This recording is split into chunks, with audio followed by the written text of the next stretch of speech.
ತೋಟಗಾರಿಕೆ, ಹೈನುಗಾರಿಕೆ, ಜೇನು ಅಣಬೆ, ರೇಷ್ಮೆ, ಮೀನು, ಹಸಿರು ಮೇವು, ಅರಣ್ಯ ಮರಗಳು, ಸಮಗ್ರ ಕೃಷಿಯನ್ನು ನಮಗುಣಪಡಿಸುವ ಕೃಷಿ ದರ್ಶನ.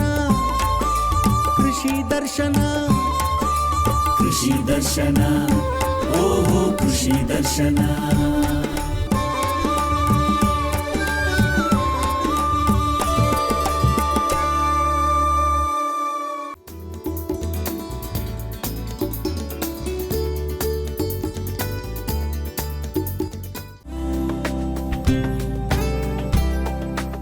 ಮೈಸೂರು ಜಿಲ್ಲೆ ದೇವಗನಹಳ್ಳಿಯ ಪ್ರಗತಿಪರ ರೈತ ಯೋಗೀಶ್ ಎನ್ ಅವರು ಸಮಗ್ರ ಕೃಷಿ ಪದ್ಧತಿಯನ್ನ ಅಳವಡಿಸಿಕೊಂಡು ಕೃಷಿಯಲ್ಲಿ ಯಶಸ್ಸನ್ನ ಸಾಧಿಸುತ್ತಿದ್ದಾರೆ. ಆತ್ಮೀಯ ವೀಕ್ಷಕರೇ ನಮಸ್ಕಾರ. ಕೃಷಿ ದರ್ಶನ ಕಾರ್ಯಕ್ರಮಕ್ಕೆ ತಮ್ಮೆಲ್ಲರಿಗೂ ಆತ್ಮೀಯವಾದಂಥ ಸ್ವಾಗತ.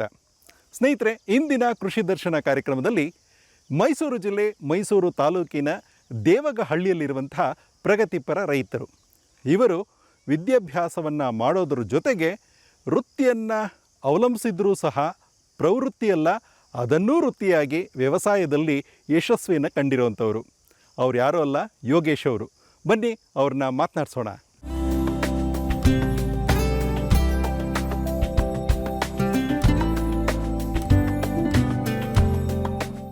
ಮತ್ತು ಯೋಗೇಶ್ ಅವರೇ, ಈಗ ನಿಮ್ಮ ತೋಟ ನೋಡ್ತಾ ಇದ್ದರೆ ನನಗೆ ತುಂಬ ಸಂತೋಷ ಅನ್ನಿಸ್ತಾ ಇದೆ. ಒಟ್ಟು ಎಷ್ಟು ಎಕರೆ ಭೂಮಿ ಇದು? ಸರ್ ಟೋಟಲ್ ಬಂದು 6.5 ಎಕರೆ RTC, ಖರಾಬೆಲ್ಲ ಸೇರಿಸಿ 7 ಎಕರೆ ಇದೆ ಸರ್. 7 ಎಕರೆ ತನಕ ಇದೆ. ಹೌದು. ಈಗ ನೀವು 7 ಎಕರೆನೂ ಬೆಳೆದಿದ್ದೀರಾ ಹೇಗೆ? ಸರ್ 7 ಎಕರೆನೂ ಕವರ್ ಮಾಡಿದ್ದೀನಿ. ತೆಂಗು, ಸಾಗೋನಿ, ಮಹಾಗನಿ, ಸಿಲ್ವರು ಇದು ಎಲ್ಲ ಹಾಕಿದ್ದೀನಿ. ಅದು ಬಿಟ್ಟರು ಬಾಳೆ. ಈಗ ಅದನ್ನೆಲ್ಲ ಎಲ್ಲೆಲ್ಲಿ ಹಾಕಿದ್ದೀರಾ ಹಾಗಿದ್ರೆ? ಸರ್ ತೆಂಗು ಟೋಟಲ್ಲು 5-6 ಎಕರೆ ಗಂಟು ಕ್ಲಿಯರ್ ಹಾಕಿದ್ದೀನಿ ಫುಲ್ಲು. ಸಾಗೋನಿ, ಸಿಲ್ವರ್ ಎಲ್ಲ ಫೆನ್ಸಿಂಗ್ ಸುತ್ತ ಹಾಕ್ಸಿದ್ದೀನಿ. ಹೌದಾ? ಹೌದು ಸರ್. ಏನಕ್ಕೆ ಆ ಥರ ಮಾಡಿರುವಂಥದ್ದು? ಸರ್ ಏನಕ್ಕೆ ಅಂದರೆ, ಒಂದು ತೆಂಗು ಜೊತೆಗೆ ಈ ಫಾರೆಸ್ಟ್ ಮರಗಳು ಇರಲಿ, ಒಂದು ನಾಳೆ ದಿನ ಒಂದು ಕಾಳುಮೆಣಸು ಅಥವಾ ಏನಾದ್ರು ಒಬ್ಸಕ್ಕೆ ಈಜಿ ಆಗುತ್ತೆ, ಮತ್ತೆ ನಾಳೆ ಬೆಳೆ ಬಾಳುತ್ತೆ ಅಂತ ಮರಗಳೇ ಹಾಕಿರೋದು. ಸಾಗೋನಿ ಆಗ್ಬೋದು, ಮಹಾಗನಿ ಇವೆಲ್ಲ ಇದೆ ಸರ್. ಸಿಲ್ವರು ಅದು ಅಂದರೆ ಟೋಟಲ್ ಎಷ್ಟು ಮರಗಳು ಬರಬಹುದು ಒಟ್ಟಾರೆಯಾಗಿ? ಸರ್ ತೆಂಗು ಬಂದು 270 ಇದೆ, 270 ಗಿಡ. ಮಹಾಗನಿ ಬಂದು 150, ಸಾಗೋನಿ 150, ಸಿಲ್ವರ್ ಒಂದು 180 ಗಿಡ ಇದೆ ಸರ್. ಹೌದಾ? ಅಂದರೆ ಇದ್ರ ನಡುವೆ ಇನ್ನೊಂದಷ್ಟು ಗಿಡಗಳನ್ನ ಏನಾರು ನೆಡೋ ಅವಕಾಶಗಳೇನಾರು ಇದೆಯಾ? ಸರ್ ಇದೆ ಸರ್, ಪ್ಲಾನ್ ಇದೆ. ಆಕ್ಚುಲಿ ನಾವು ನೆಟ್ಟಿರೋದು ಈಗ ತೆಂಗಿನ ಮರ 30 ಅಡಿ 30 ಅಡಿಗೆ, ಹಿಂಗ್ 30 ಅಡಿ ಹಿಂಗ್ 30 ಅಡಿಗೆ ನೆಟ್ಟಿರೋದು. ಸೊ ಮಧ್ಯೆ ನನಗೆ 30 ಅಡಿ ಗ್ಯಾಪ್ ಇರೋದ್ರಿಂದ ಮಧ್ಯೆ ಒಂದು ಲೈನು ಅಡಿಕೆ ನೆಡೋ ಪ್ಲಾನ್ ಇದೆ. ಅದ್ರ ಜೊತೆಗೆ ಎಲ್ಲಾ ತರದ ಹಣ್ಣಿನ ಗಿಡ ನೆಡೋ ಪ್ಲಾನ್ ಇದೆ ಫ್ಯೂಚರ್. ಮತ್ತೆ ಕಾಳು ಮೆಣಸು, ಈ ಸಾಗೋನಿ, ಸಿಲ್ವರ್, ಮಹಾಗನಿ ಹಾಕಿರೋ ಉದ್ದೇಶನೇ ಕಾಳು ಮೆಣಸು ಬೀಸೋಣ ಅಂದ್ಬಿಟ್ಟು ಅದಕ್ಕಾಗಿ ಹಾಕಿದ್ವಿ ಸರ್. ಹೌದಾ? ಹಾಗಿದ್ರೆ ಈಗ ನೀವು ಹೇಳ್ತಿದ್ದೀರಾ ಏನು ಮಹಾಗನಿ ಇದನ್ನೆಲ್ಲ ಹಾಕಿದ್ದೀನಿ ಮತ್ತು ಕಾಳು ಮೆಣಸು ಅಂತಂದ್ರಲ್ಲ, ಬರೀ ಕೆಲವೇ ಗಿಡಗಳಿಗಷ್ಟೇ ಅದು ಸೀಮಿತ ಆಗಿಬಿಡುತ್ತಲ್ವ? ಇನ್ನೂ ಜಾಸ್ತಿ ಗಿಡಗಳಿಗೆ ಏನಾದರೂ ಹಬ್ಸೋದು ಆ ಥರದ್ದು ಏನಾದರೂ ಅವಕಾಶಗಳಿದೆಯಾ ಹೇಗೆ? ಇಲ್ಲ ಸರ್, ಅಷ್ಟೇನೆ. ಈಗ ಅಡಿಕೆ ಹಾಕಿದಾಗ ಅಡಿಕೆಗೆ ಒಪ್ಸ್ಬೋದು ನಾವು. ಅದಕ್ಕೆ ಕೇಳಿದ್ದು ನಾನು, ಅಡಿಕೆಗೆ ಒಪ್ಸ್ಬೋದು. ಈಗ ಎಷ್ಟು ವರ್ಷಗಳಾಯ್ತು ಈ ಒಂದು ತೆಂಗಿನ ಗಿಡಗಳನ್ನ ಹಾಕಿ? ಸರ್ ನಾನು ಆ್ಯಕ್ಚುಲಿ ತೋಟ ವ್ಯವಸಾಯ ಅಂತ ಸ್ಟಾರ್ಟ್ ಮಾಡಿ 2019ಇಂದ 26 ಅಂದರೆ ನಿಯರ್ 7 ಇಯರ್ಸ್. 7 ವರ್ಷ ಆಯಿತು. ಮತ್ತೆ ತೆಂಗಿನಕಾಯಿ ಏನಾದರೂ ಫಲ ಬಿಡ್ತಾ ಇದೆಯಾ? ಹೌದು ಸರ್, ಲಾಸ್ಟ್ ಇಯರಿಂದ 6ನೇ ವರ್ಷದಿಂದ ಸ್ಟಾರ್ಟ್ ಆಗಿದೆ. ಎಳ್ನೀರೆಲ್ಲ ಕೊಡ್ತಾ ಇದ್ದೀನಿ, ಫಲ ಬಿಡ್ತಾ ಇದೆ ಸರ್. ಹೌದಾ? ಅಂದರೆ ಎಳ್ನೀರು ಕೊಡೋದು ಅಂತಂದರೆ ಇವಾಗ ಒಟ್ಟು 270 ಗಿಡಗಳು ಅಂತ ಹೇಳಿದ್ರೆ? ಸರ್ 270 ಗಿಡನೂ ಸ್ಟಾರ್ಟ್ ಆಗಿಲ್ಲ, ಒಂದು 60% ಸ್ಟಾರ್ಟ್ ಆಗಿದೆ. ಇನ್ನು ಸ್ವಲ್ಪ ಸ್ಟಾರ್ಟ್ ಇನ್ನೂ ಬಂದಿಲ್ಲ, ಈಗೀಗ ಒಂಬಾಳ ಬರ್ತಾ ಇರೋದು. ಸೊ ಯಾವ್ದು ಬರ್ತಾ ಇದೆ ಅದು ಎಳ್ನೀರು ಕೊಡ್ತಾ ಇದ್ದೀನಿ. ಏನಕ್ಕೆ ಅಂದರೆ ಗಿಡ ಚಿಕ್ಕದ್ರಿಂದ ಎಳ್ನೀರು ಬಾರಕ್ಕೆ ಮುರಿದೋಗ್ತಾ ಇದೆ ಅದು. ಸೊ ಆ ಒಂದು ಉದ್ದೇಶಕ್ಕೆ ಎಳ್ನೀರು ಕೊಡ್ತಾ ಇದ್ದೀನಿ. ಇನ್ನೊಂದು ವರ್ಷ 2 ವರ್ಷ ಆದಮೇಲೆ ಎಳ್ನೀರು ಕೊಡಲ್ಲ, ಕಾಯಿಗೆ ಇದು ಮಾಡ್ಕೋತೀವಿ, ಕಾಯಿ ಅಥವಾ ಕೊಬ್ಬರಿ ಪ್ಲಾನ್. ಯಾಕಂದ್ರೆ ಇದೆಲ್ಲ ತಿಪ್ಟೂರ್ ಗಿಡ, ಇದು ಎಲ್ಲ 270ಲಿ 250 ಗಿಡ ಎಲ್ಲ ತಿಪ್ಟೂರಿಂದ ತರಿಸಿರೋದು. ಅದರಿಂದ ತಿಪ್ಟೂರ್ ಫೇಮಸ್ ತೆಂಗಿನಕಾಯಿ ಮತ್ತೆ ಕೊಬ್ಬರಿಗೆ. ಆ ಒಂದು ಐಡಿಯಾ ಇದೆ, ಪ್ಲಾನ್ ಇದೆ. ಹಾಗಿದ್ರೆ ಈಗ ನೀವು ತಿಪ್ಟೂರ್ ಗಿಡ ಅಂತಂದ್ರಲ್ಲ, ಇದು ಮತ್ತೆ ಮಾಮೂಲಿ ಏನು ತೆಂಗಿನ ಗಿಡಗಳಿದೆಯಲ್ಲ, ಅದಕ್ಕೂ ಇರುವಂಥ ವ್ಯತ್ಯಾಸ ಏನು ಫಲ ವಿಷಯದಲ್ಲಿ? ಸರ್ ಅದು ಅದ್ರ ಬಗ್ಗೆ ಅಷ್ಟು ಮಾಹಿತಿ ಇಲ್ಲ. ಬಟ್ ನನಗೆ ಕೇಳಿದಾಗ ಅನುಭವ ಇರ್ತಕ್ಕಂಥ ಕೆಲವು ವ್ಯಕ್ತಿ ಕೇಳಿದಾಗ ನನಗೆ ರೆಫರ್ ಮಾಡಿದೆ ತಿಪ್ಟೂರು. ಬಿಕಾಸ್ ಈಗ ತಿಪ್ಟೂರು ತೆಂಗಿನಕಾಯಿಗೆ ಫೇಮಸ್, ತೆಂಗಿನ ಗಿಡಕ್ಕೆ, ತೆಂಗಿನಕಾಯಿಗೆ. ಅದರಿಂದ ಅದನ್ನ ಎಲ್ಲ ಸಜೆಸ್ಟ್ ಮಾಡಿದ್ರು. ಅವಾಗ ನಾನು ಅದನ್ನ ನಮ್ಮ ಫ್ರೆಂಡು ಕಡೆಯಿಂದ ತಿಪ್ಟೂರು ತೆಂಗಿನ ಸಸಿ ತರಿಸ್ದೆ ಸರ್. ಈಗ ನೀವು ಇದನ್ನು ಹೇಳಿದ್ರಿ, ಈಗ ತೆಂಗಿನಕಾಯಿ ವಿಷಯದಲ್ಲಿ ಈಗ ತಕ್ಷಣಕ್ಕೆ ನೀವು ಎಳ್ನೀರು ಮಾರ್ತಿದ್ದೀರಾ, ಆ ನಂತರದಲ್ಲಿ ತೆಂಗಿನಕಾಯಿ, ಆ ನಂತರದಲ್ಲಿ ಕೊಬ್ಬರಿ, ಈ ರೀತಿಯಲ್ಲಿ ನಿಮಗೊಂದು ಆದಾಯದ ಮೂಲ ಆಗುತ್ತೆ. ಹೌದು ಸರ್. ಇದ್ರ ನಡುವೆ ನನಗೆ ಮುಖ್ಯವಾಗಿ ಕಾಣಿಸ್ತಿರೋದು ಏನಪ್ಪ ಅಂತಂದರೆ ಬಾಳೆ ಗಿಡಗಳು.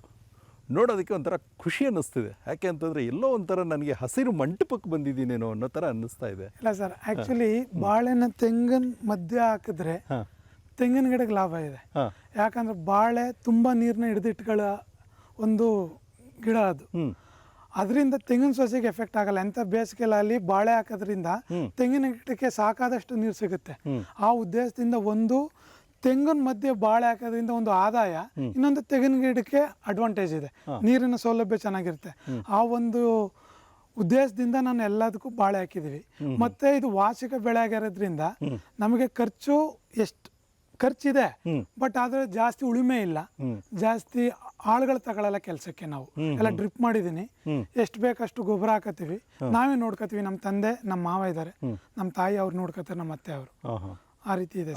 ಎಷ್ಟು ಜನ ನೋಡ್ಕೊಳ್ತಿರೋದಾಗಿದ್ರೆ ಸರ್ ಇವಾಗಿರೋದು ಮೇನ್ ಆಗಿ ನಮ್ಮ ಮಾವ, ನಮ್ಮ ಅತ್ತೆ, ನಮ್ಮ ತಂದೆ ಏಜ್ ಆಗಿದೆ, ಅವ್ರು ಬರ್ತಾರೆ, ಬಟ್ ಜಾಸ್ತಿ ನಮ್ಮ ಮಾವ ನೋಡ್ಕೋತಾರೆ. ಆಳುಗಳೆಲ್ಲ ಕರ್ಕೊಂಡು ಅವರೇ ಮಾಡಿಸುತ್ತೆ. ಹಾಗಿದ್ರೆ ಇದನ್ನು ಮಾಡಿಸ್ಬೇಕು ಅಂದರೆ ಜಾಸ್ತಿ ಜನ ಬೇಕು ಅಂತೀರಾ ಅಥವಾ ಏನು ಸರ್? ಇಲ್ಲ, ವಾರ್ಷಿಕ ಬಾಳೆ ಹಾಕಿದ್ರೆ ನಮ್ಗೆ ಇಷ್ಟು ಜನ ಅವಶ್ಯಕತೆ ಇಲ್ಲ. ಯಾಕಂದ್ರೆ ಬಾಳೆ ಹಾಕಿದ್ರೆ ಒಂದು ನೀರು, ಇನ್ನೊಂದು ಗೊಬ್ಬರ, ಒಂದು ಔಷಧಿ ಒಂದು ಕೇಳುತ್ತೆ ಅಷ್ಟೇ. ಅದು ಬಿಟ್ಟು ನೀವು ಬೇರೆ ತರಕಾರಿ ಇದೆಲ್ಲ ಬೆಳೆಯೋಕೆ ಹೋಯ್ತು ಅಂದ್ರೆ ತುಂಬಾ ಆಳು ಕೇಳುತ್ತೆ. ಪ್ರತಿಯೊಂದು ಕಳ ಕೀಳೋದಿಂದ ಹಿಡಿದು ಅದನ್ನ ಉಳುಮೆ ಮಾಡಿ ಅದೆಲ್ಲ ಮಾಡೋಕ್ಕೆ ತುಂಬಾ ಆಳು ತಿನ್ನುತ್ತೆ. ಸೊ ಅದಕ್ಕೆ ಕಂಪೇರ್ ಮಾಡಿದ್ರೆ ಬಾಳೆ ಬೆಸ್ಟ್. ಹೌದಲ್ವಾ? ಈಗ ನೀವು ಈ ಥರದ್ದು ಬಾಳೆ ಎಲ್ಲ ಗಿಡಗಳೆಲ್ಲ ಬೆಳೆದಿದ್ದೀರಲ್ಲ, ಈಗ ನೀವು ಹೇಳಿದ್ರಿ ಒಂದು ತೆಂಗಿನ ಮರಕ್ಕೂ ಮತ್ತೊಂದು ತೆಂಗಿನ ಮರಕ್ಕೂ ಇರುವಂಥ ಅಂತರ ಅಂತ ಅಂದ್ಬಿಟ್ಟು, ಅದೇ ರೀತಿಯಲ್ಲೇ ಇವೆರಡರ ನಡುವೆ ಎಷ್ಟು ಬಾಳೆ ಗಿಡಗಳನ್ನ ಹಾಕಿದ್ದೀರಿ? ಸರ್ ಆ್ಯಕ್ಚುಲಿ ಸ್ಟ್ಯಾಂಡರ್ಡ್ ಪ್ರಕಾರ 6 ಅಡಿಗೆ ಹಾಕ್ತಾರೆ ಬಾಳೆನ. ನಾನು ತೆಂಗಿನ ಮರದ ನೆಳ್ಳಿರೋದ್ರಿಂದ 7 ಅಡಿಗೆ ಹಾಕ್ಸಿದ್ದೀನಿ. ಈ ಕಡೆಯಿಂದ 8 ಅಡಿ, ಒಂದು ತೆಂಗಿನ ಮರದ 30 ಅಡಿಗೆ 4 ಲೈನು, ಜೊತೆಗೆ 7 ಅಡಿಗೆ ಹಾಕ್ಸಿದ್ದೀನಿ. ಒಂದು ಕಂದಿಂದ ಒಂದು ಕಂದಿಗೆ 7 ಅಡಿ ಇದೆ. ಎರಡರ ನಡುವೆ ಸಾಲುಗಳ ನಡುವೆ ಇರುವಂಥ ಅಂತರ ಅಂದರೆ ಎಷ್ಟು? 8 ಅಡಿ. 8 ಅಡಿ ಬರುತ್ತೆ. ಹಾಗಿದ್ರೆ ಈಗ ನೀವೇನು ಈ ಸಾಲಿನಿಂದ ಸಾಲಿಗೆ ಹಾಕಿದ್ದೀರಲ್ಲ, ಇದ್ರ ಮಧ್ಯದಲ್ಲಿ ನನಗನ್ಸೋದೇನಪ್ಪ ಅಂತಂದರೆ ತುಂಬ ಸ್ವಚ್ಛವಾಗಿ ಕಾಣಿಸ್ತಾ ಇದೆ. ಅದು ಹೇಗೆ, ಅದು ಯಾಕೆ? ಸರ್ ಅದು ನನ್ನ ಹತ್ರ ಟಿಲ್ಲರ್ ಇದೆ. ಸೊ ಆ ಟಿಲ್ಲರಲ್ಲಿ ನಾನೇ ಉಳುಮೆ ಮಾಡ್ಕೊಂಡಿದ್ದೀನಿ ಅದನ್ನ. ಅಂದ್ರೆ ಬಾಳೆನ 4 ತಿಂಗಳವರೆಗೆ ಉಳುಮೆ ಮಾಡ್ಬೋದು ಸರ್, ಅದಾದ್ಮೇಲೆ ಮಾಡಂಗಿಲ್ಲ ಅಂತಾರೆ. ಸೊ ಇದು 4 ತಿಂಗಳು ಬೆಳೆವರೆಗೆ ಉಳುಮೆ ಮಾಡಿ ಮಧ್ಯೆ ಒಂದೊಂದು ದೊಡ್ಡ ಕಳೆ ಬಂತು ಅಂದ್ರೆ ಅದನ್ನ ಕೈಲೇ ತೆಗ್ಸ್ಬಿಟ್ಟಿದ್ದೀನಿ. ಅದರಿಂದ ಎಷ್ಟು ನೀಟಾಗಿದೆ. ಇನ್ನೊಂದೇನಪ್ಪ ಅಂದ್ರೆ ನಾವು ಕಳೆನಾಶಕ ಬಳಸಲ್ಲ. ನಾವು ಏನೇ ಇದ್ರು ನನ್ನ ಹತ್ರ ಬ್ರಷ್ ಕಟರ್ ಮಿಷಿನ್ ಇದೆ, ನಾನೇ ಬ್ರಷ್ ಕಟರ್ ಹೊಡಿತೀನಿ. ಇಲ್ಲಾಂದ್ರೆ ಆಳುಗಳು ಬಿಟ್ಟು ದೊಡ್ಡ ಸೆತ್ತ ಎಲ್ಲ ಕ್ಲೀನ್ ಮಾಡಿಸ್ಕೊತೀನಿ ಕಳೆನ. ಈ ರೀತಿ ಹುಲ್ಲಿದೆ ಬರೋದೆಲ್ಲನೂ ನಮ್ಮ ತಾಯಿಯವರು ಹಸು ಇದೆ, ನಮ್ಮ ಹತ್ರ 2 ಹಸು ನಾವು ಕಿತ್ಕೋತೀವಿ. ಇದ್ರ ಜೊತೆಗೆ ನಾನು ಮಧ್ಯದಲ್ಲಿ ನೋಡ್ತಾ ಇದ್ದೀನಿ ಈ ಕವರ್ಗಳು ಕೂಡ ಹಾಕಿದ್ದೀರಾ ಈ ಒಂದು ಗಿಡದ ನಡುವೆ. ಏನದು, ಯಾಕೆ ಅಂತ? ಸರ್ ಈ ಕವರ್ ಏನಕ್ಕೆ ಹಾಕಿದೀವಿ ಅಂದ್ರೆ ಕಳೆ ಜಾಸ್ತಿ ಬರಬಾರ್ದು, ಆಳು ಜಾಸ್ತಿ ತಗೊಳ್ಳಲ್ಲ. ಈ ಕವರ್ ಹಾಕಿರೋ ಉದ್ದೇಶದಿಂದ ನಮಗೆ ಮೇಂಟೆನೆನ್ಸ್ ಕಡಿಮೆ ಆಗುತ್ತೆ, ಆಳುಗಳಿಗೆ ಜಾಸ್ತಿ ಕೂಲಿ ಕೊಡೋದು ತಪ್ಪುತ್ತೆ, ಸೆತ್ತ ಕಡಿಮೆ ಬರುತ್ತೆ, ಮತ್ತೆ ನಾವ್ ಏನೇ ಗೊಬ್ಬರ ಕೊಟ್ರೆ ಏನೇ ಇದು ಮಾಡಿದ್ರು ಗಿಡಕ್ಕೆ ನೀಟಾಗಿ ಹೋಗುತ್ತೆ ಅನ್ನೋ ಉದ್ದೇಶದಿಂದ ಕವರ್ ಮಾಡಿಸಿದೀವಿ ನಾವು. ಇದನ್ನ ಪೇಪರ್ ಇದು ಮಾಡಿಸಿರೋದು.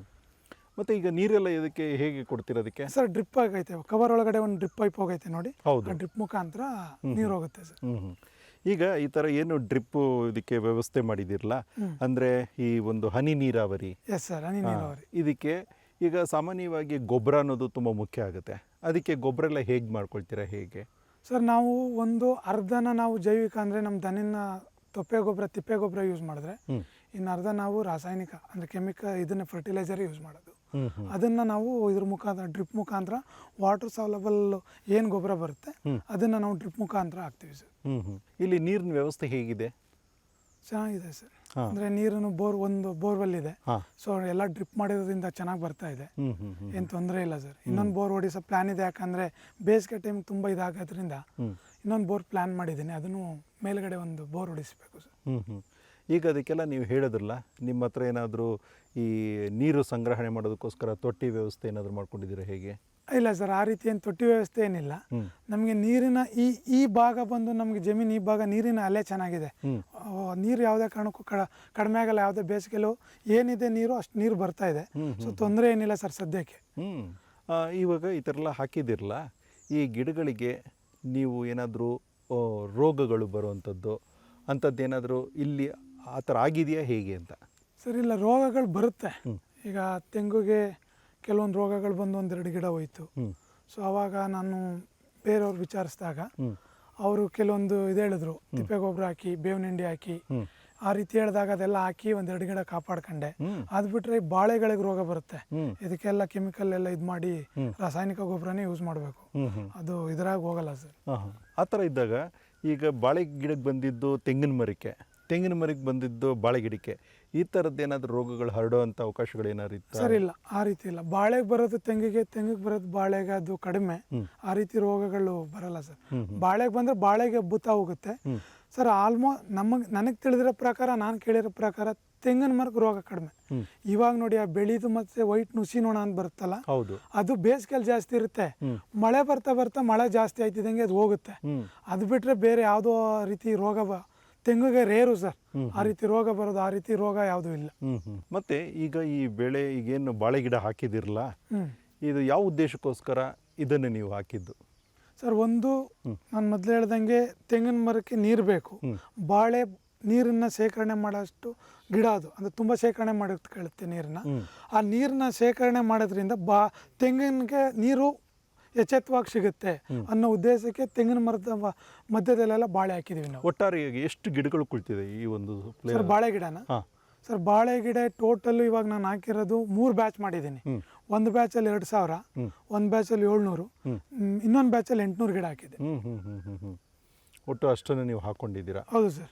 ಈಗ ಏನಾದರೂ ಬೆಳೆ ಬಂದಿದೆಯಾ ಸರ್? ಇವಾಗ ಬರ್ತಾ ಇದೆ, ಇವಾಗೆಲ್ಲ ಮೋತ ಕಡಿತಾ ಇದೆ. ನಾನು ಆ್ಯಕ್ಚುಲಿ ಸೆಪ್ಟೆಂಬರ್ ಮಂತಲ್ಲಿ ನಾನು ನಾಟಿ ಮಾಡಿರೋದು, ವರಲಕ್ಷ್ಮಿ ಹಬ್ಬ ಸೀಸನ್ಗೆ ಬರಲಿ ಅಂತ. ಮೇ ಬಿ ಆ ಟೈಮಿಗೆ 1 ಮಂತ್ 2 ಮಂತ್ ಹಿಂದೆ ಮುಂದೆ ಬರುತ್ತೆ ಸರ್. ಹೌದಾ? ಈಗ ನೀವು ಹಾಕಿರೋಂಥ ಏನು ಬಾಳೆ ಗಿಡ ಇದೆಯಲ್ಲ ಅಥವಾ ಬಾಳೆ ಬೆಳೆ, ಮುಖ್ಯವಾಗಿ ನೀವು ಹಬ್ಬಕ್ಕೆ ಅಂತ ಹೇಳಿದ್ರಿ, ಆ ಹಬ್ಬಕ್ಕೆ ಸರಿಯಾಗಿ ಬರುವಂಥ ಅವಕಾಶಗಳು ಜಾಸ್ತಿ ಇದೆ ಅಂತ ನಿಮ್ಮ ಒಂದು ಅಭಿಪ್ರಾಯ? ಹೌದು ಸರ್. ಅಂದರೆ ಲಾಭನೂ ಕೂಡ ಅದೇ ರೀತಿ ಬರುತ್ತೆ? ಹೌದು. ಈಗ ವರಲಕ್ಷ್ಮಿ ಹಬ್ಬ ಸ್ಟಾರ್ಟ್ ಆದಾಗ ನಮ್ಮ ಹಿಂದೂ ಇದರಲ್ಲಿ ಫಸ್ಟ್ ಸ್ಟಾರ್ಟ್ ಆಯ್ತಿದ್ದಂಗೆ 1 ರಿಂದ 1 ಎಲ್ಲ ಹಬ್ಬಗಳು ಸ್ಟಾರ್ಟ್ ಆಗುತ್ತೆ. ವರಲಕ್ಷ್ಮಿ, ಗಣೇಶ ಹಬ್ಬ, ದೀಪಾವಳಿ, ಪೂಜೆ, ವಿಜಯದಶಮಿ. ನಿಜ. ಸೊ ಅವಾಗ ಬಾಳೆ ರೇಟು ನಾವು ಲಾಸ್ಟ್ ಇಯರ್ ಪ್ರೀವಿಯಸ್ ಒಂದು 3-4 ವರ್ಷದಿಂದ ನೋಡ್ಕೊ ಬಂದಿರಂಗೆ ಆ ಟೈಮಲ್ಲೇ ಬಾಳೆ ತುಂಬ ರೇಟ್ಗೆ ಹೋಗುತ್ತೆ, ಏಲಕ್ಕಿ ಎಸ್ಪೆಷಲಿ ಏಲಕ್ಕಿ. ಸೊ ಆ ಒಂದು ನಿಟ್ಟಿನಲ್ಲಿ ನಮ್ಮ ಅನುಭವ ಇರ್ತಕ್ಕಂಥ ಗೆಳೆಯರನ್ನು ಕೇಳಿ ನಾನು ಹಾಕಿರೋದು ಸರ್. ಲಾಸ್ಟ್ ಟೈಮ್ ಹಾಕಿದೆ, ಲಾಸ್ಟ್ ಟೈಮು ನನಗೆ ರೇಟ್ ಸಿಕ್ತು. ಈ ಸರು ಹಾಕಿದ್ದೀನಿ, ಈ ಸರಿ ಏನಾಗುತ್ತೆ ನೋಡೋಣ ಸರ್. ಹಾಗಲಿ ಈಗ ಇಷ್ಟು ನೀವು ಬೆಳೆದ, ಯಾಕೆಂದರೆ ನೀವು 3 ಹಂತಗಳಲ್ಲಿ ಹಾಕಿದ್ದೀರಲ್ವಾ? ಹೌದು ಸರ್. ಈಗ ನೀವು 3 ಹಂತಗಳಲ್ಲೂ ಬೆಳೀತಾ ಹೋಗುತ್ತೆ, 3 ಹಂತಗಳಲ್ಲೂ ನಿಮ್ಗೆ ಆದಾಯ ತರ್ತಾ ಹೋಗುತ್ತೆ. ಈಗ ನಾನು ಕೇಳೋದೇನಂತಂದರೆ, ಈ ಬೆಳೆ ಬೆಳೆಯುವಂಥ ಸಂದರ್ಭದಲ್ಲಿ ಈಗ ನಿಮಗೆ ಲಾಭ ಕೂಡ ತುಂಬ ಮುಖ್ಯ ಆಗುತ್ತೆ. ಹೌದು ಸರ್. ಹೌದಲ್ವಾ? ಹೌದು. ಈಗ ಒಟ್ಟಾರೆಯಾಗಿ ನಿಮಗೆ ಎಷ್ಟು ಸಿಗಬಹುದು ಅಂತ ನೀವು ಅಂದಾಜು ಮಾಡಿದ್ದೀರಾ ಸರ್? ಅಂದಾಜು ಕೊನೆವರೆಗೂ ಇದೇ ಯಾವುದೇ ರೋಗ ಬರದಂತೆ ಇದೇ ರೀತಿ ಇದ್ದರೆ, ಬಾಳೆ ಇವಾಗ ಏನು ನೋಡ್ತಾ ಇದ್ದೀರಾ ಅದೇ ರೀತಿ ಇದ್ದರೆ, ನಾನು ಖರ್ಚು ಮಾಡೋದ್ರ ಮೇಲೆ ಒಂದು 5 lakh ಹತ್ರ ಹೋಗ್ಬೋದು ಸರ್. 5 ಲಕ್ಷ? 5 ಲಕ್ಷ ಒಂದು ಸಾರಿ ನೀವು ಕಟಾವು ಮಾಡಿದ್ರೆ? ಅಂದರೆ ಒಂದು ಸಾರಿ ಅಲ್ಲ ಸರ್, ಕಂಪ್ಲೀಟ್ ಕಟಾವ್ ಆಗೋವರೆಗೆ. ಈಗ ಒಂದು ಗೊನೆಗೆ 1 kg 70 ರೂಪಾಯಿ ಹೋದ್ರು, ಒಂದು ಗೊನೆ ನಾವು ಆವರೇಜು 8 ರಿಂದ 10 kg ಅಂತ ಇಟ್ಕೊಂಡ್ರು 3000 ಗಿಡ ಇದೆ. ಸೊ 3000 ಗಿಡದಲ್ಲಿ ನನಗೆ 2500 ಗೊನೆ ಸಿಕ್ಕಿದ್ರು, ಒಂದು ಗೊನೆ 60 ರೂಪಾಯಿ 70 ರೂಪಾಯಿ ಅಂದರೆ 8 kg 400 ರೂಪಾಯಿ ಕಟ್ಕೊಂಡ್ರು. 2000 × 400 ಅಲ್ಲೇ 8 ಲಕ್ಷ ಆಗೋಯ್ತು ನನಗೆ.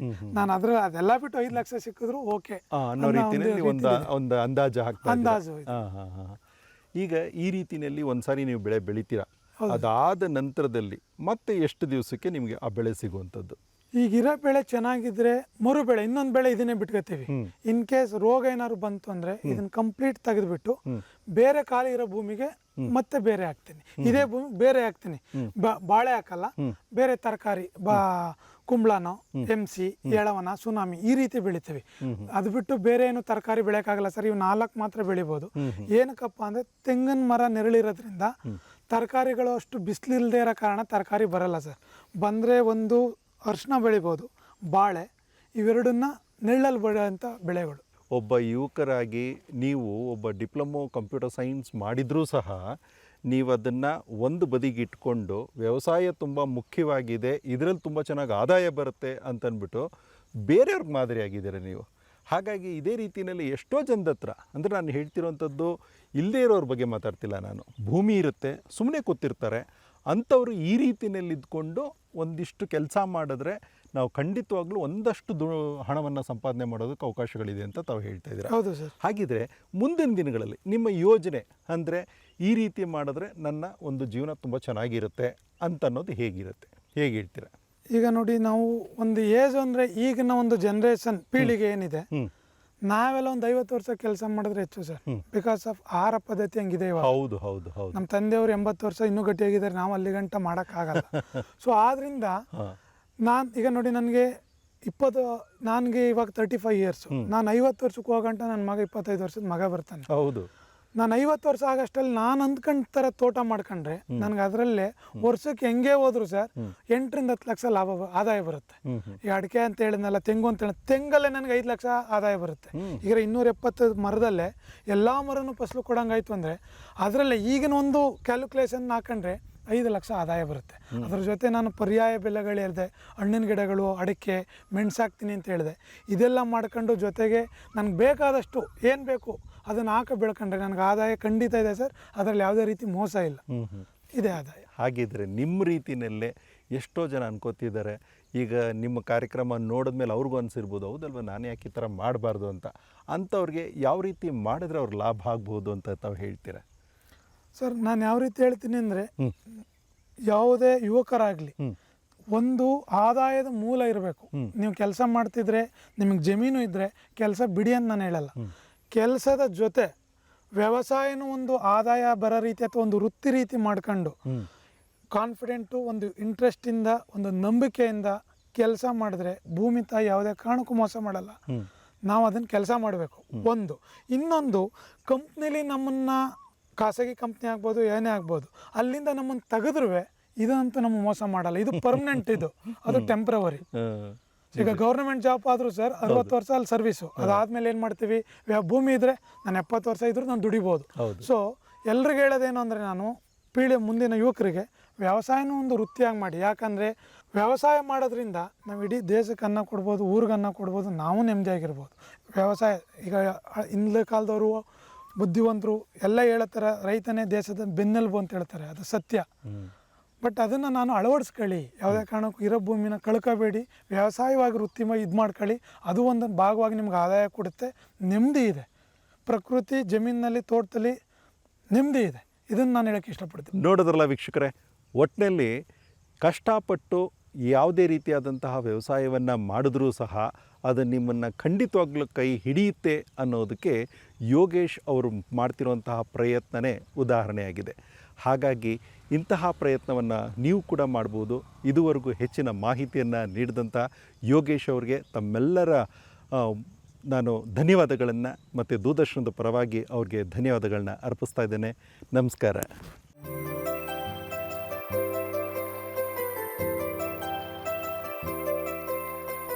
ನೋಡೋದ್ರಲ್ಲ ವೀಕ್ಷಕರೇ, ಪ್ರಗತಿಪರ ರೈತರಾಗಿರುವಂತಹ ಯೋಗೇಶ್ ಅವರು ತಮ್ಮ ಅನುಭವಗಳನ್ನು ಹಂಚಿಕೊಂಡ್ರು.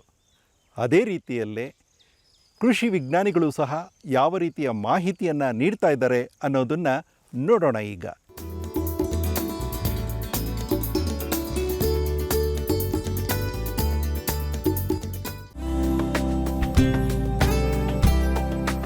ರಾಸುಗಳಲ್ಲಿ ಕಾಣಿಸಿಕೊಳ್ಳುವ ಅಪಾಯಕಾರಿ ಕಾಲುಬಾಯಿ ಜ್ವರ ರೋಗದ ನಿಯಂತ್ರಣ ಮತ್ತು ಲಸಿಕಾ ಜಾಗೃತಿ ಕುರಿತು ಪಶುವೈದ್ಯಕೀಯ ಮಹಾವಿದ್ಯಾಲಯದ ಪ್ರಾಧ್ಯಾಪಕರಾದ ಡಾಕ್ಟರ್ BM ವೀರೇಗೌಡ ರೈತರಿಗೆ ಮಹತ್ವದ ಮಾಹಿತಿಯನ್ನ ನೀಡಿದ್ದಾರೆ.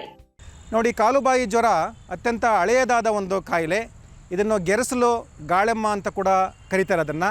ಈ ಕಾಯಿಲೆಯ ಲಕ್ಷಣಗಳು ತಮಗೆಲ್ಲ ಗೊತ್ತೇ ಇದ್ದಂಗೆ, ಕಾಲು ಮತ್ತು ಬಾಯಿಯಲ್ಲಿ ಹುಣ್ಣುಗಳಾಗಿ, ಬಾಯಿಯಿಂದ ಒಸಡುಗಳು ಹುಣ್ಣುಗಳಿಂದ, ನಾಲಿಗೆಯಿಂದ ನಾಲಿಗೆ ಪದರ ಕಿತ್ತು ಬಂದು ಜೊಲ್ಲು ಸೋರಿಸುವ ಮುಖಾಂತರ ಅತಿಯಾದ ಜ್ವರದಿಂದ ಬಳಲಿ ತುಂಬು ಗರ್ಭದ ಹಸುಗಳಲ್ಲಿ ಗರ್ಭಪಾತ ಕೂಡ ಆಗಿ ಈ ಒಂದು ಪಶುಸಂಗೋಪನೆಯ ಉದ್ಯಮವನ್ನೇ ದಿವಾಳಿಯಾಗಿ ಮಾಡುವಂಥ ಒಂದು ಕಾಯಿಲೆ.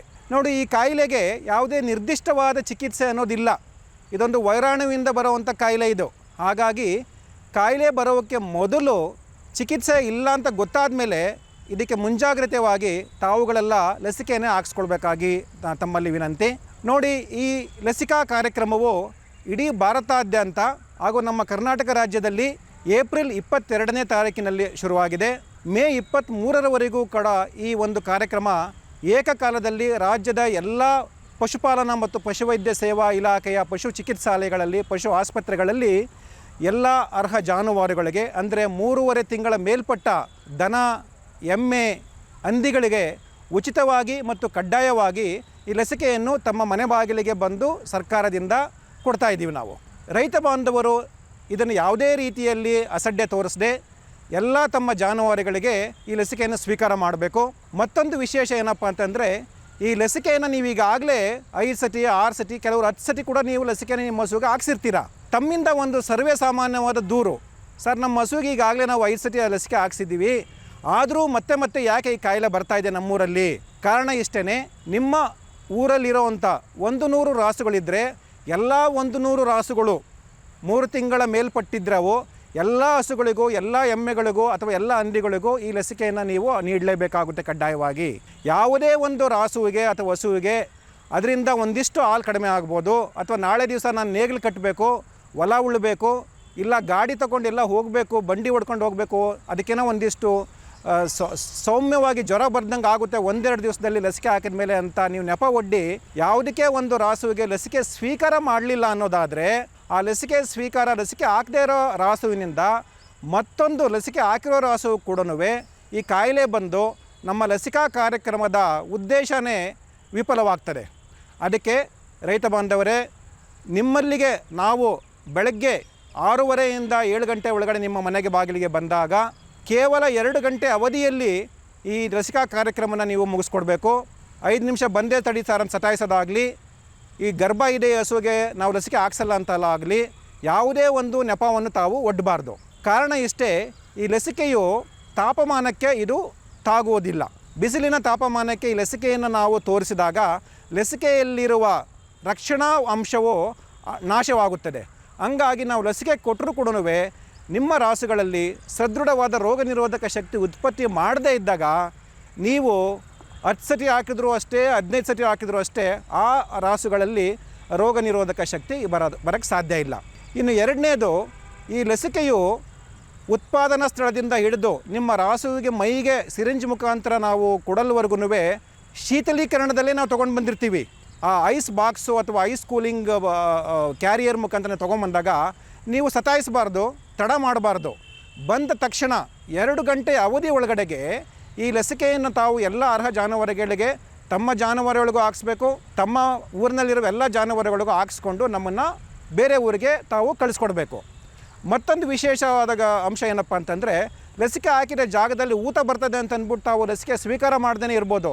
ಆ ಊತ ಬರೋದು ಲಸಿಕೆಯಿಂದ ಅಲ್ಲ, ತಾವು ಹಿಂದಿನ ದಿವಸ ನಿಮ್ಮೂರಿಗೆ ನಾವು ನಾಳೆ ಬರ್ತೀವಿ ಅಂತ ಹಿಂದಿನ ದಿವಸವೇ ತಮಗೆ ಮಾಹಿತಿ ಕೊಟ್ಟಿರ್ತೀವಿ. ಹಾಲು ಉತ್ಪಾದಕರ ಸಹಕಾರ ಸಂಘದಿಂದ ಆಗ್ಬೋದು, ಗ್ರಾಮ ಸಭೆಯಿಂದ ಆಗ್ಬೋದು, ಅಥವಾ ಅಲ್ಲಿ ಇರುವಂಥ ಯಾವುದೇ ಒಂದು ಪ್ರತಿನಿಧಿ ಮುಖಾಂತರ ನಿಮಗೆ ನಾವು ಮಾಹಿತಿ ಕೊಟ್ಟ ತಕ್ಷಣವೇ ನಿಮ್ಮ ರಾಸುಗಳನ್ನು ತೊಳೆದು ಆ ರಾಸುಗಳ ಮೈ ಮೇಲೆ ಯಾವುದೇ ರೀತಿಯ ಒಂದು ಧೂಳು ಕೊಳೆ ಇಲ್ಲದೇ ಇದ್ದಂಗೆ ನೋಡಿಕೊಂಡಿದ್ರೆ ಆ ರಾಸುವಿಗೆ ನಾವು ಲಸಿಕೆ ಹಾಕಿದಾಗ ಅಲ್ಲಿ ಯಾವುದೇ ರೀತಿಯ ಒಂದು ಊತ ಆಗಲಿ, ಆ ಒಂದು ಲಸಿಕೆಯ ಕೊಟ್ಟ ನಂತರ ಒಂದು ಉರಿ ಆಗಲಿ ಬರೋದಿಲ್ಲ. ಇನ್ನು ಲಸಿಕೆ ಹಾಕುವ ದಿನಾಂಕದಿಂದ ಇಂದಿನ 4 ವಾರಗಳ ಮುನ್ನ ಅಗತ್ಯವಾದ ಒಂದು ಜಂತು ನಿವಾರಕ ಔಷಧಿ ಅದಕ್ಕೆ ಕುಡಿಸಿದ್ರೆ ಆದರೆ, ಮತ್ತು ಲವಣ ಮಿಶ್ರಣವನ್ನು ನೀವು ಕೊಟ್ಟು ಆ ಒಂದು ರಾಸುಗಳಿಗೆ ತಯಾರು ಮಾಡಿದ್ದಾದರೆ ಅದರಿಂದ ಉತ್ಪತ್ತಿಯಾಗುವ ರೋಗ ನಿರೋಧಕ ಶಕ್ತಿ ಸದೃಢವಾಗಿ ಬೆಳೆದು ಸಂಪೂರ್ಣ 6 ತಿಂಗಳ ಒಂದು ರಕ್ಷಣಾ ಅವಧಿಯನ್ನು ಕೊಡ್ತದೆ. ಇದೇನು ಸರ್ ಲಸಿಕೆ ಹಾಕಿದ್ಮೇಲೆ ಬರೀ 6 ತಿಂಗಳಷ್ಟೇನಾ ಇದಕ್ಕೆ ಈ ಕಾಯಿಲೆಗೆ ಅವಧಿ ಕೊಡೋದಂದ್ರೆ, ಹೌದು, ಈ ಲಸಿಕೆಯ ಗುಣ ಮಹತ್ವನೇ ಅಂಥದ್ದು. ಯಾಕಂದರೆ ಇದೊಂದು ನಿರ್ಜೀವ ಲಸಿಕೆ. ಇದರ ರಕ್ಷಣಾ ಅವಧಿ ಕೇವಲ 6 ತಿಂಗಳು ಮಾತ್ರ ಇರೋದ್ರಿಂದ ಪ್ರತಿ 6 ತಿಂಗಳಿಗೊಮ್ಮೆ ನಿಮ್ಮೆಲ್ಲ ರಾಸುಗಳಿಗೆ ನೀವು ಲಸಿಕೆ ಹಾಕ್ಸ್ಕೊಳ್ಳೇಬೇಕು. ಅದೊಂದು ಅಷ್ಟೇ ಅಲ್ಲ, ಎಳೆ ಕರು 3.5 ತಿಂಗಳ ಮೇಲ್ಪಟ್ಟ ಕರುವಿಗೆ ಅಥವಾ ಯಾವುದೇ ರಾಸುವು ತನ್ನ ಜೀವಮಾನದಲ್ಲಿ ಮೊಟ್ಟಮೊದಲನೇ ಬಾರಿಗೆ ಅದು ಲಸಿಕೆ ಸ್ವೀಕಾರ ಮಾಡಿದರೆ ತದನಂತರ 4 ವಾರಗಳಲ್ಲಿ ಮತ್ತೊಂದು ಲಸಿಕೆಯನ್ನು ಬೂಸ್ಟರ್ ಮುಖಾಂತರ ಕೊಡಲೇಬೇಕಾಗುತ್ತೆ. ಈ ಬೂಸ್ಟರ್ ಲಸಿಕೆ ಎಲ್ಲೆಲ್ಲಿ ಕೊಟ್ಟಿಲ್ಲವೋ ಅಂಥ ಊರುಗಳಲ್ಲಿ, ಅಂಥ ಒಂದು ಹಿಂಡುಗಳಲ್ಲಿ ಈ ರೋಗೋದ್ರೇಕಗಳು ಆಗಿಂದಾಗೆ ಕಾಣಿಸ್ಕೊಂಡು ಬರ್ತಾ ಇದ್ದಾವೆ. ಇದು 2ನೇ ಕಾರಣ. ಇನ್ನು 3ನೇ ಕಾರಣ ಏನಪ್ಪ ಅಂದರೆ, ಈ ಕಾಲುಬಾಯಿ ರೋಗಕ್ಕೆ ಕಾರಕವಾದ ರೋಗೋದ್ರೇಕ ಕ್ರಿಮಿಗಳು 7 ವಿವಿಧ ಪ್ರಭೇದಗಳಲ್ಲಿ ಬರ್ತಾ ಇದ್ದಾವೆ. ನಮ್ಮಲ್ಲಿ ಲಸಿಕೆಯನ್ನು ಒಂದು ಪ್ರಭೇದದ ವಿರುದ್ಧ ಕೊಟ್ಟರೆ ಮತ್ತೊಂದು ಪ್ರಭೇದಕ್ಕೆ ಅಡ್ಡ ರಕ್ಷಣೆ ಸಿಗೋದಿಲ್ಲ. ಹಾಗಾಗಿ ಈ ಒಂದು ಕಾಯಿಲೆಯನ್ನು ನಾವು ನಿರ್ಮೂಲನೆ ಮಾಡೋದು ಕಷ್ಟ ಸಾಧ್ಯವೇ ಸರಿ. ಹಾಗಾಗಿ ರೈತ ಬಾಂಧವರು, ಇದೊಂದು ರಾಷ್ಟ್ರೀಯ ಕಾರ್ಯಕ್ರಮ, ಜಾನುವಾರು ಆರೋಗ್ಯ ಮತ್ತು ರೋಗ ನಿಯಂತ್ರಣ ಕಾರ್ಯಕ್ರಮದಲ್ಲಿ ಭಾರತ ಸರ್ಕಾರ ಮತ್ತು ನಮ್ಮ ಕರ್ನಾಟಕ ಸರ್ಕಾರ ಎರಡೂ ಜೊತೆಯಾಗಿ ಕೆಲಸ ಮಾಡ್ತಾ ಇದ್ದೇವೆ. ದಯಮಾಡಿ ಈ ಒಂದು ರಾಷ್ಟ್ರೀಯ ಕಾರ್ಯಕ್ರಮದಲ್ಲಿ ನೀವು ಪಾಲ್ಗೊಳಿಸಿ. ಪಶು ಸಂಪತ್ತು ದೇಶ ಸಂಪತ್ತು ಎನ್ನುವಂಥ ತಾವು ತಮ್ಮಿಂದ ಅದನ್ನು ನಿರೂಪಣೆ ಆಗಬೇಕು. ಹಾಗಾಗಿ ರೈತರು ಈ ಕಾರ್ಯಕ್ರಮದಲ್ಲಿ ಭಾಗವಹಿಸಿ ಈ ಒಂದು ಕಾರ್ಯಕ್ರಮವನ್ನು ಯಶಸ್ವಿಯಾಗಿ ಬಳಸಬೇಕೆಂದು ನಾನು ತಮ್ಮಲ್ಲಿ ವಿನಯಪೂರ್ವಕವಾಗಿ ನಾನು ಮನವಿ ಮಾಡಿಕೊಳ್ತಾ ಇದ್ದೇನೆ.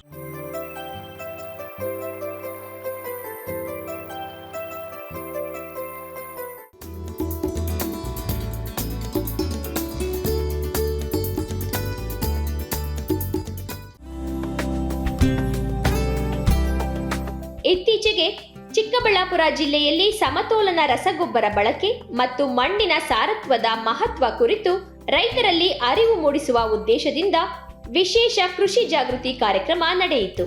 ಜಿಲ್ಲಾಧಿಕಾರಿ ಪ್ರಭುಜಿ ಅವರು ಕಾರ್ಯಕ್ರಮಕ್ಕೆ ಚಾಲನೆ ನೀಡಿ ಮಾತನಾಡಿದರು. ರೈತರು ದೇಶದ ಅನ್ನದಾತರು ಮಾತ್ರವಲ್ಲ, ನೇಗಿಲ ಯೋಗಿಗಳು ಎಂಬ ಗೌರವಕ್ಕೆ ಪಾತ್ರರಾಗಿದ್ದಾರೆ ಎಂದು ಜಿಲ್ಲಾಧಿಕಾರಿ ಪ್ರಭುಜಿ ಹೇಳಿದರು. ದೈವತ್ವವನ್ನ ಯಾರಿಗೆ ಕೊಟ್ಟಿದ್ದೀವಿ? ನೆಕ್ಸ್ಟ್ ಋಷಿ ಮುನಿಗಳಿಗೆ ಕೊಟ್ಟಿದ್ದೀವಿ. ಹಾಗಾಗೇನೆ ಅವರು ರೈತನನ್ನ ನೇಗಿಲ ಯೋಗಿ ಅಂತ ಕರೆದಿರೋದು. ಆಯ್ತಾ? ಆ ಸ್ಥಾನವನ್ನ ತುಂಬುವಂತ ಅರ್ಹತೆ ಇರುವಂತದ್ದು ರೈತರಿಗೆ, ಅವರ ಕಷ್ಟಗಳಿಗೆ, ಅವರು ಅನ್ನದಾತರು, ಅವರು ಶಕ್ತಿ, ದೈವತ್ವಕ್ಕೆ ಸಮೀಪವಾಗಿರ್ತಕ್ಕಂಥವ್ರು, ಕಾಯಕವನ್ನೇ ನಂಬಿ ಬದುಕ್ತಾ ಇರ್ತಕ್ಕಂಥವ್ರು, ನಿಸ್ವಾರ್ಥವಾಗಿ ಬದುಕ್ತಾ ಇರ್ತಕ್ಕಂಥವ್ರು ರೈತರು ಅನ್ನೋ ಸಂಕಲ್ಪದಲ್ಲಿ ನೇಗಿಲ ಯೋಗಿ ಅನ್ನೋ ಹೆಸರನ್ನ ಕೊಟ್ಟಿದ್ದಾರೆ. ಆ ಒಂದು ಬದ್ಧತೆಯಿಂದ, ಆ ಒಂದು ಉದ್ದೇಶದಿಂದ ಎಲ್ಲ ಇಲಾಖೆಗಳು ಕೆಲಸ ಮಾಡಬೇಕು ಅನ್ನೋ ಸಂಕಲ್ಪ ನಮ್ದಿದೆ. ಇದೇ ವೇಳೆ ಬೆಂಗಳೂರಿನ ವಿವಿಧ ಸಂಶೋಧನಾ ಸಂಸ್ಥೆಗಳ ವಿಜ್ಞಾನಿಗಳು, ತಾಲೂಕು ಮತ್ತು ಜಿಲ್ಲಾ ಮಟ್ಟದ ಅಧಿಕಾರಿಗಳು ಗ್ರಾಮ ಮಟ್ಟಕ್ಕೆ ಬಂದು ರೈತರ ಜೊತೆಗೆ ನೇರವಾಗಿ ಕಾರ್ಯನಿರ್ವಹಿಸುತ್ತಿರುವುದು ಶ್ಲಾಘನೀಯ ಎಂದರು. ಕಾರ್ಯಕ್ರಮದಲ್ಲಿ ಮಾತನಾಡಿದ ಪ್ರಗತಿಪರ ರೈತ ಹಾಗೂ ಮಾಜಿ ಜಿಲ್ಲಾ ಪಂಚಾಯತ್ ಸದಸ್ಯ ಪ್ರಕಾಶ್ ರೆಡ್ಡಿ ಅವರು, ಮಣ್ಣಿನ ಸಾರತ್ವ ಕುಸಿತವನ್ನು ರೈತರು ಗಂಭೀರವಾಗಿ ಪರಿಗಣಿಸಬೇಕು ಎಂದು ಹೇಳಿದರು. ಕಾಂಪೋಸ್ಟ್ ಬಳಕೆ, ಹಸಿರು ಗೊಬ್ಬರ ಬೆಳೆಸುವುದು ಹಾಗೂ ದ್ವಿದಳ ಧಾನ್ಯಗಳನ್ನು ಬೆಳೆಯುವುದರ ಮೂಲಕ ಮಣ್ಣಿನ ಫಲವತ್ತತೆಯನ್ನ ಕಾಪಾಡಿಕೊಳ್ಳಬೇಕು ಎಂದು ಸಲಹೆ ನೀಡಿದರು. ಒಟ್ಟಾರೆಯಾಗಿ ರೈತರಲ್ಲಿ ಮಣ್ಣಿನ ಸಾರತ್ವ ಸಂರಕ್ಷಣೆ, ಸಮತೋಲನ ರಸಗೊಬ್ಬರಗಳ ಬಳಕೆ ಹಾಗೂ ವೈಜ್ಞಾನಿಕ ಕೃಷಿ ಪದ್ಧತಿಗಳ ಬಗ್ಗೆ ಜಾಗೃತಿ ಮೂಡಿಸುವಲ್ಲಿ ಈ ಕಾರ್ಯಕ್ರಮ ಮಹತ್ವದ ಹೆಜ್ಜೆಯಾಯಿತು.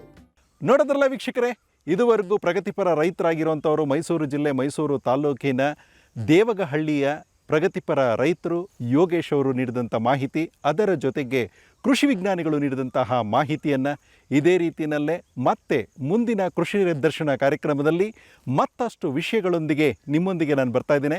ಅಲ್ಲಿಯವರೆಗೂ ನಮಸ್ಕಾರ.